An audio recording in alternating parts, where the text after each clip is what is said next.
Welcome back to the channel. A huge question we get from our VA buyers is, can I buy a home in as-is condition? The short answer is yes. There is some stuff that you definitely would like to know, though, before doing so. So when a buyer is purchasing a home, they typically do a home inspection. They hire an appraiser to come out to the house. And then there's also a certificate of occupancy, or in short, a township inspection. So when doing so, as a VA buyer, they're going to perform an appraisal on the home.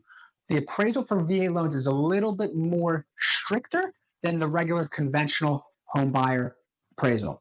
So they're going to check for peeling paint. They're going to check for, making sure your HVAC system works, make sure there's no leaks in the roof. If that kind of stuff comes up and the home is being sold in as-is condition, then the buyer would typically be responsible to make those repairs before closing and then have the appraiser come out, re-inspect those repairs, and then they could purchase the home. We also have the certificate of occupancy, which is another layer of purchasing a home. Sometimes the seller does take care of this, but on the chance that the home is being sold in as-is condition, that would be a responsibility of the buyer. Every township, when they do this certificate of occupancy, checks for different things. It could be electrical, it could be plumbing, it could just be a fire inspection, but it truly just depends on the township.